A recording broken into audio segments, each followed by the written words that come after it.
अस्सलाम वालेकुम नाजरीन। बहुत ही high profile case, murder case हुआ है। इसकी हकीकत मैं आखिर में बताऊंगा कि हकीकत इसमें कुछ क्या है कि जो कॉमन सेंस से आपको भी समझ आती होगी। हुआ यूँ कि 18 फरवरी 2024 की बात है कि जब ट्रका वाले के बेटे आमिर बालाज उर्फ टेफू की कत्ल हो जाती है। एक शादी ब्याह पे वो जाते हैं और वहीं पे 10 बजे के करीब इसका कत्ल हो जाता है। इसको मर्डर किया जाता है, इसको मार दिया जाता है। और हमलावर जो मुजफ्फर हुसैन उसी जगह पे बालाज की सिक्योरिटी की तरफ से मारा जाता है। जय वकुआ पे ही उसको भी मार दिया जाता है, कत्ल कर दिया जाता है, जिसने अमीर बालाज टीपू को कत्ल किया। फिर पूरे 1 घंटा 45 मिनट बाद, मतलब 10 बजे का वकुआ और 11:45 पर एक एफआईआर दर्ज किया जाता है उसके भाई की तरफ से, बालाज के भाई की तरफ से एफआईआर दर्ज किया जाता है। अब हुआ क्या कि इस एफआईआर में मरकजी मुलजिम कौन है? मरकजी मुलजिम 2 रखे गए थे, एक गोगी भट्ट और एक तीफी भट्ट। ये 2 रखे गए और 4 नामालूम अफराद को इस एफआईआर में उसके साथ शामिल कर दिया कि 4 नामालूम अफराद और 2 ये मरकजी मुलजिमान। अब हुआ यूं कि वो ये दोनों जो मरकजी मुलजमान है ये एयरपोर्ट से फरार हो जाते हैं, एयरपोर्ट से ही ये फरार हो जाते हैं। अब यूं हुआ कि हसन शाह जो इस मुकदमे में गिरफ्तार हो चुका था, जो इस पे ये इल्ज़ाम था कि आप अमीर बालाज के दोस्त थे और आपने मुखबरी की, 1-1 मिनट की मुखबरी की और आपने ही इसको मरवाया है। अब यूं हुआ कि अमीर अपना जो हसन शाह है उसको भी 24 तारीख की बात है, 24 अगस्त की बात है, इसको भी इनकाउंटर किया जाता है। या फिर इसको जो बताया गया है, जो बाहर बात आई है वो यूं है कि हम इसको मज़ीद तफ्तीश, मज़ीद शवाहिद कलेक्ट करने के लिए सीआईए टीम के साथ हम जा रहे थे शादबाग। और आपको थोड़ी सी बैकग्राउंड बता दूं, जब भी सीआईए टीम किसी को भी मजीद शवाहिद कलेक्ट करने के लिए कहीं पे लेके जाता है तो वो कारवान कैसे बनता है? 2 सिक्योरिटी गार्ड के गाड़ी पुलिस के आगे, दरमियान में उस एक्यूज्ड पर्सन की, उस प्रिजनर की वैन होती है, पीछे फिर 2 पुलिस की गाड़ियां लगी होती है।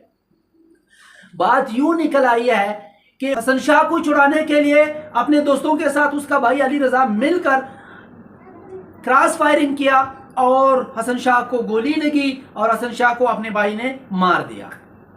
अब ये होता है कि जुडिशल इंक्वायरी से बचने के लिए आजकल हमारे मुल्क में ये किया जाता है कि पहले ये होता था कि पुलिस वाले जिसको भी मारने का दिल करता था या जिसको मारने का वो हक समझते थे कि हमें इसको मारना चाहिए, उसको नाके की बात की जाती थी कि नाका लगाया था हमने, उसको काशन दी रुकने की और उन्होंने हमारे खिलाफ क्रॉस फायरिंग की और हमने क्रॉस फायरिंग में उसको मार दिया।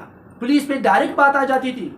अब ऐसा नहीं करते, पुलिस भी बहुत चालाक हो गई है कि अब ये करते हैं कि मुकदमा पे उनके फैमिली पे, उनके ख़ानदान पे इस तरह डाला जाता है कि उनके भाइयों ने, रिश्तेदारों ने अपने दोस्तों के साथ मिलकर हम पे फायर गोली और इनकाउंटर, मतलब क्रॉस फायरिंग में जाके गोली इसके बंदे को लगी। अब यही कहते हैं कि अली रज़ा जो इनके भाई है, वो इनको छुड़ाने के लिए या इनका ले जाने के लिए क्रॉस फायरिंग किया हमारे साथ। उन्होंने जाके इसको ही जाके गोली लगी तो इसको ही लगी। अब कितने को ये नासमझ भाई है कि छुड़ाने इसे आया था पर मार दिया उसने। ये तो कॉमन सेंस की बातें हैं। देखिए, अगर आपने, पुलिस है, सीआईए है, कोई और इदारा है, जिसने जिसको मारना है, क्यों मारना है, क्यों जुडिशरी नहीं है, क्यों वहाँ से इंसाफ नहीं मिलना? हकीकत ये है कि सुहेल मलिक नामी का भी ज़मानत हुआ था इस केस में, हसन शाह का भी जमानत होना था इस केस में। और अब इन सारे मामले से नुकसान किसका हुआ, किस रिश्ते का नुकसान हुआ? देखिए, एक ही तो रिश्ता था जो बच गया था दोस्ती का, उससे भी लोगों का एतमाद उठ गया इस केस से। हाई प्रोफाइल केस बना ये। वो जो अमीर बालाज टीपू था, पढ़े लिखे खानदान से, शरीफ बच्चा, वो झगड़े फसाद से दूर, अपने वो फैमिली टर्म्स के जो उनके बट्टों के साथ मामले चलते आ रहे थे उनसे भी दूर, उनको भी टेबल टॉक के थ्रू ख़त्म करने का मूड रखता था। उनके भाई वकील है, बड़े भाई। अब इस पे हसन शाह पे यही इल्ज़ाम कि आपने मुखबरी की, मारा गया। और आखिरी सनसनीखेज बात तो ये है कि आखिरी मुलाकात पर माँ को यही चीख चीख के कहा कि माँ जी, मुझे इनकाउंटर करने के इरादे रखते हैं ये लोग, मुझे इनकाउंटर करेंगे, मुझे मारेंगे। और कुछ दिन पहले की बात है कि कैसर बट नामी बंदे को पुलिस वालों ने बुलाया था कि आपने कोई ऐसी वैसी हरकत नहीं करनी। अब इल्ज़ाम किस पे है, तस्दीक क्या हो सकती है, पोस्टमार्टम करने से क्या शवाहिद मिल सकते हैं? ये आया ये बालाज के फैमिली ने किया, आया ये तीफी भट्ट और गोगी भट्ट ने किया, आया ये पुलिस ने किस से मिलके किया, आया ये दोनों पार्टी ही है इसमें या कोई थर्ड इसमें इन्वॉल्व हुआ? ये सारे क्वेश्चन ये वक़्वा छोड़ जाता है। अब लाश वर्षा के हवाले अभी तक नहीं किया गया। माँ ने धरना दिया है और उसके साथ रिश्तेदार बैठे हुए चीख के रो के हर मीडिया को बयान दे रहे हैं कि हमारे बच्चे को, हमारे बच्चे की लाश को हमारे हवाले किया जाए। बड़े बड़े जो हमारे वज़ीर आला साहिबा है पंजाब के, और इसी तरह वज़ीर आज़म साहब है, जरदारी बिलावल साहब तक उन्होंने नाम लेके आवाज़ उठाई कि हमें हमारे बच्चे की लाश दिया जाए। देखिए, एक्स्ट्रा जुडिशल कत्ल मर्डर्स नहीं होने चाहिए। अगर सज़ा भी आप दे, मनसब भी आप हो, इंक्वायरी भी आप करो, तफ्तीश भी आपसे हो, मारना भी आपसे हो, तो फिर आपको क्या जुडिशरी पे एतमाद नहीं है? अगर आपको जुडिशरी पे एतमाद नहीं है तो मेरा एक क्वेश्चन है एक वकील होने के नाते कि क्या आप सेफ़ हैं? क्या आपकी कस्टडी में कोई सेफ़ है? बहुत बड़ा क्वेश्चन छोड़ जाते हैं आप लोग इस केस में।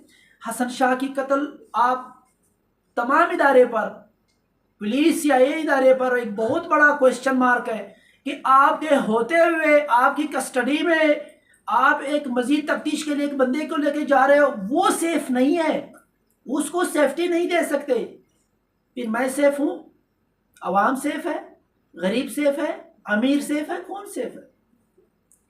क्या तीफी भट्ट, गोगी भट्ट, क्या अमीर बालाज के ख़ानदान वाले इतना को कौन अफसोस रखता है कि एक माँ के लख्त जिगर को इस तरह बेदर्दी से, बेरहमी से मारा जाता है? अगर इंसाफ के तकाजे पूरे हो, अगर तफ्तीश मुकम्मल हो, अगर मेरिट की बात हो, तो अगर यही इसमें इन्वॉल्व है तो हसन शाह को 25 साल कैद भी तो हो सकता था। अब होगा क्या? अब ये सारी इंक्वायरी किसके पास जाएगी? कानून कहता है कि अब ये सारी इंक्वायरी, ये सारी तफ्तीश FIA को, इन्वेस्टिगेशन को चली जाएगी। ये इन्वेस्टिगेशन अब FIA वाले करेंगे। 2022 एक्ट के तहत सेक्शन 5 के सब सेक्शन 2 जो है वो ये कहता है कि अब ये इन्वेस्टिगेशन FIA के हाथ में है और FIA ने 30 दिन के अंदर इंक्वायरी मुकम्मल करनी है और ट्रायल कंप्लीट करना है 30 दिन के अंदर अंदर।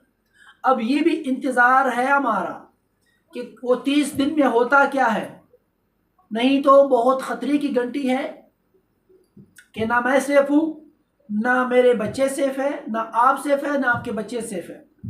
अगर CIA की मौजूदगी में, उनके हवाले में, उनके रिस्पॉन्सिबिलिटी में एक बंदा इस तरह मारा जाता है, वो तो FIR भी अपनी मुद्दत में उसके भाई के खिलाफ दर्ज करते हैं कि उसके भाई ने जाके मारा। तो वो इसके भाई के साथ क्रॉस फायरिंग में ना आपको गोली लगी, पुलिस को, किसी को, ना आप लोगों की इतनी सारी नफरी की मौजूदगी में उनमें से किसी को मारा। और सबसे बड़ा क्वेश्चन आप ये भी छोड़ते हो, क्वेश्चन मार्क है कि जब आप कोई CIA के इदारे कोई इंक्वायरी के लिए कोई कहीं पे जाता है तो उस अली रज़ा को किसने बताया, उसके भाई को किसने बताया कि आप किस रूट को, किस ट्रैक को लेके कहाँ जा रहे हैं, और आप बताएंगे क्यों, और आप ये रात के वक्त क्यों जाएंगे? अच्छा ठीक है, रात के वक्त जाते हैं। सारे इनकाउंटर्स, इस तरह के मामला जो इनकाउंटर्स हमें इसे कहते हैं कि पुलिस मुकाबले में मारा गया, वो रात के वक्त ही क्यों होते हैं सारे?